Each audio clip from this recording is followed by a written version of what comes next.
Hi and welcome to today's episode, which is all about mass versus volume within a kitchen setting. When I did the kitchen utensils video, I briefly mentioned the pros and cons of using grams and millilitres as opposed to cups and said I'd do a deeper dive into that in a separate video. So that's what we're going to do today. Pulled out all my various measuring contraptions. I thought go through each one and talk briefly about it. So I've got large digital scales there. This one's got grams, and then ounces, millilitres and pounds and ounces. The lowest on this seems to be about a gram. So then I've also got some smaller ones which go down to half a gram. This is a mechanical scale, also known as a spring scale. And the way it works is that when you put weight onto it, that red bar moves. I just find this very imprecise, and trying to zero it is just very tricky. In terms of doing liquids, I've got a big 1 litre glass jug, and that also does fluid ounces and pints. I've got a smaller version which is 500. I've got this one which is 1,000 mils as well, which is a litre. This one's got like a flat part inside, so you can just look straight down it and see what level the liquid's at rather than having to look on the side. I've got this little one here, so that goes up to 60 mils, and that also does fluid ounces, tablespoon and teaspoon measures as well. Then I've got some cup measures. So that's 1 cup, that's a half, that's a third, and that's a 1/4 cup. There's also this type of cup measure. So it comes with like a citrus juicer on. I think this is from the 70s. Very old, very faded. It's plastic, so it's gone quite cloudy. And then I've got spoon measures. So that's a tablespoon, a teaspoon, half a teaspoon, 1/4 teaspoon. The UK, along with most of Europe, tends to use millilitres, litres, grams and kilograms. Britain used to use pounds and ounces. It was either sort of the mid-80s or the mid-90s, because I remember everyone kicking off that pints of milk suddenly had to be labelled with the millilitre volume as well. In American recipes, you're going to most likely see cups rather than ounces and pounds. Sometimes, I mean, they use a bit of both, but for the quantities, it's typically cups, which can be a bit baffling. Like, how much is a cup of mushrooms? It's like 6. Each method has its pluses and its minuses. For example, I find it easier to devise a recipe in cups because I can, picture the amount in a cup easier than I can 100 grams of something, for example. I guess it's going to be what you're used to. I believe cups are also used in Australia, but theirs is 250 mils. An American cup it's converted in recipes as 240. But apparently a true cup is 236 mils. So there's a lot of discrepancies, which can have an impact on your baking, especially less so in cooking, unless you're doing very precise things like molecular gastronomy, that kind of thing. It's been years since I was in a US grocery store, so I think they use ounces on packaging. I think. Like, I can't imagine it would have cups on a packet or something, for example. Like a packet of carrots. I can't imagine that would be in cups. So I am assuming that's in pounds and ounces. Whereas in the UK, if you pick up a packet of asparagus, it's 250 grams. So if a recipe calls for 200 grams, I know I'm almost there. So it just makes things a bit easier. A quick note on measuring jugs if you're thinking about buying one. I'd opt for glass if you can get one, afford one, lift one, because they are a bit heavy, over plastic, because plastic goes very cloudy, especially if you wash it in the dishwasher. So it gets very scratched and just a bit dull looking. I mean, if you're not bothered about the appearance, just go with whatever's cheap. But if you like things looking nice, glass is going to last a bit longer.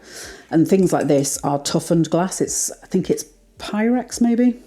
Anyway. It's not that fragile. As a quick note on gram to mil conversion, typically, asterisk, 1 gram equals 1 mil, or 1 mil equals 1 gram. On my spoon measures, it's got like the 1 tablespoon, and then it's got 15 mils there, and then that's 5, that's 2.5, that's 1.25. I've just had a quick look, and apparently an imperial tablespoon is like 17 point something mils or grams, whereas a US is 14 point something. So there's even discrepancies within that. I'll show you a very quick tip on how to level a teaspoon. I might be teaching you how to suck eggs, but I did this once and someone was like, oh, that makes sense. I didn't know you could do that. But if your container's got a flat edge on it, like this Old Bay has, put your spoon in and then pull it back against the flat edge, and then you've got a level teaspoon. And if your pot doesn't have that, just use either your finger or a back of a knife, that kind of thing. A useful thing with the digital scale is that it's got grams and mils, so you can measure out water or liquid on this. One thing to keep in mind if you're measuring liquids is that oil weighs less than water. So I discovered this when I did the caramels. I measured out the coconut milk, I think it was, on here, because the recipe called for 750 mils of coconut milk. So I did it on here and then ended up with, there was loads of fat on top of it. And I think it's because I weighed it rather than doing in a jug kind of thing. I was just trying to be efficient and ended up causing all kinds of problems because I had to scrape the congealed fat off at the end. So just something to bear in mind. I'm going to try to illustrate that for you using a little glass, and we'll weigh that. When it comes to using scales, when you turn it on, it's going to come to 0. If you put something on it, obviously it's going to tell you what that weighs. So you need to keep that in mind if you're measuring something. So if you put that on and then pour liquids in, you've already got 96.5 grams or something on there. So if you want to get a completely blank reading, put whatever you want on the scale and then press TARE, T-A-R-E, and then that's going to 0 it.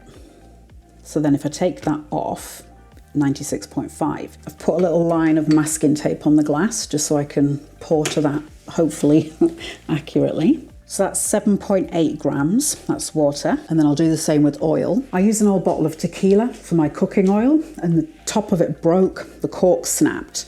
So I've made a new bottle top. This is paper.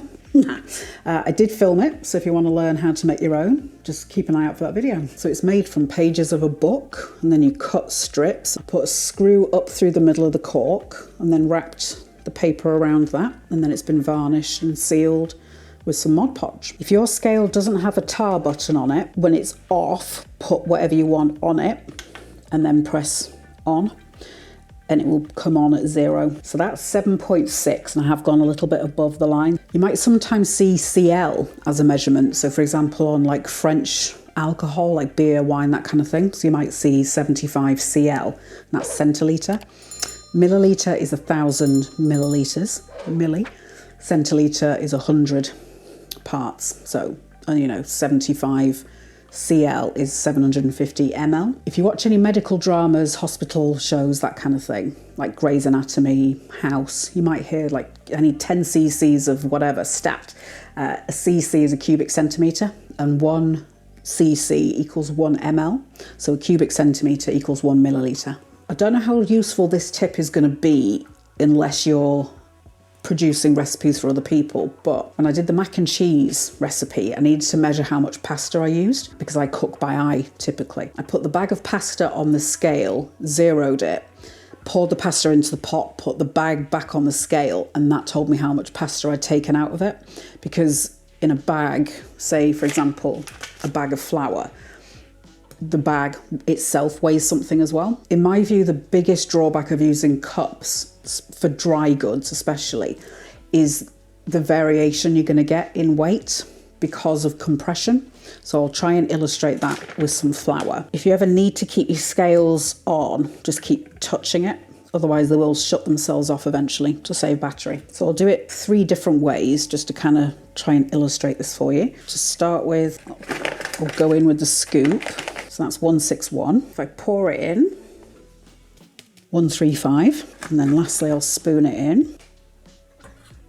So that's 133. So as you can see, jamming the scoop into the bag, it compresses the flour, so then you end up with more than you do spooning it in because you've got much more air within there. That should give you a good idea of why grams and milliliters can be better than using cups, just because you get much more precision, which is most useful for things like baking, less so in cooking, because unless you measuring salt, an extra 10-15 grams isn't going to make so much difference. But in baking, it can cause massive problems because you could end up, if you use too much flour, you can end up, the cake can be too dry, not enough flour, it can end up quite damp and soggy and not rise nicely. Hopefully I've given you a nice deep look into weights and measurements. If you've got any questions relating to this or anything, ask away down in the comments and I'll see what I can do for you. I'll also put some links in the description, especially of things like converters, online converters that I use for cups to grams and mils, that kind of thing. If you haven't already, hit subscribe and turn on notifications. That way you'll be alerted every time there's a new video. I do lots of vegan recipes and all things cooking related. And while you're waiting for the next one, have a look at this.